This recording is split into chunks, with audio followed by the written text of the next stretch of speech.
Antique chest of drawers or reproduction? How do you tell the difference? Well, I'm going to show you.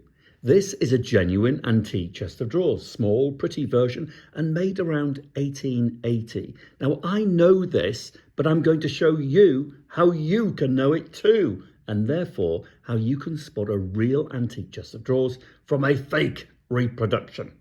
So let's start with colour, condition, and patination. It's aged beautifully. There are patches of discoloration where the polish has reacted to heat or sunlight, maybe just right. There are small areas of damage if you look closely, missing sections of veneer, and fascinatingly, you can see the colour of the wood underneath the veneer. Now, the wood underneath, when new, would have been very white and crisp, but over the years, the white colour has mellowed down, and in some areas, like here, it's been touched in. Now, this is a good sign and something to be expected. Antique pieces of furniture need to show wear. It's a good thing. Some things, like some people, just get better with age.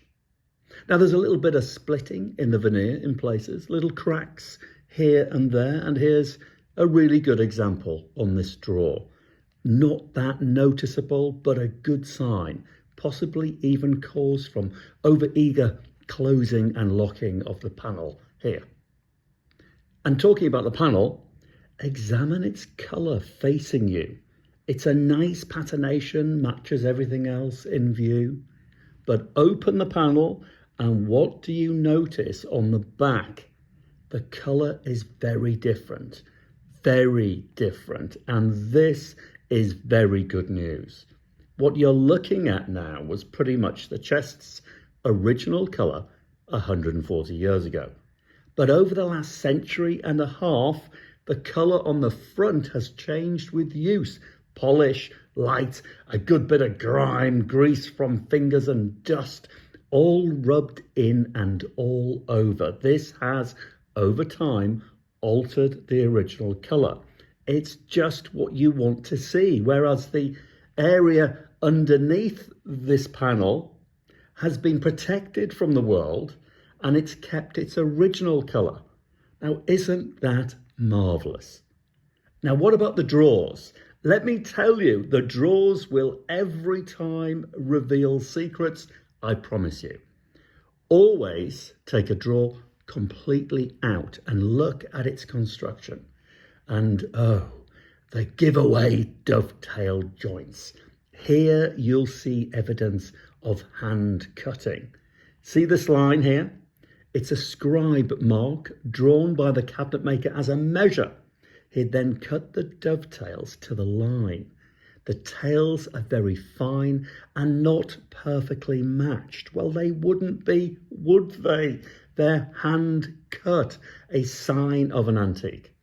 A sign of a reproduction would be chunky dovetails, all the same size, crude and with no measuring line, because of course it wouldn't be needed. It would have been mass machine made. Now turn the drawer over, have a look at the bottom, the base. See how all the way around the edge, the wood is shaved off unevenly. It's chamfered. Now this is done so the panel fits snugly into the drawer, and it's done beautifully and by hand. You can tell this because of the uneven wavy line, indicating the hand of a craftsman. So remember, little imperfections you're looking for. Imperfections in antiques make perfection. Now, before you put the drawer back in, take a look at the back of the handles and ask yourself, are they original?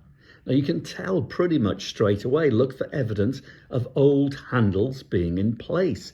Obvious holes, stains, imprints of other shaped handles, that kind of thing. Now, this, of course, tells you whether the handles have been replaced. But it also shows that the piece is likely an antique if they have been replaced, because it was quite normal to periodically replace handles after damage caused by use or to update the piece as fashions changed. So handle changes are not the end of the world. But in this case, there's no evidence of handle changes. which, because we know it's an antique, is really rather good. The handles are original. And sticking with the handles, but the front side for a moment, you'll also notice that if you study the shape and the form of them very closely, the turning is very slightly different. The handles are not perfectly matched when scrutinized. Again, a lovely sign of hand workmanship, which you won't find on mass-made reproductions. The repros will all be identical. Now, finally, you must know by now that the bottom of any antique can tell you so much, and this is no exception. So check out the bottom. Turn it over. First, notice the dark colour of the baseboard. Very good. That's nicely aged. But look around the skirt. This is the area that sits on a surface, and in this case, a table or a desk. And you can see the wear here made over years as the chest was shimmied around from one place to another. It's an antique chest. Thanks for watching. Do let me know if this was useful.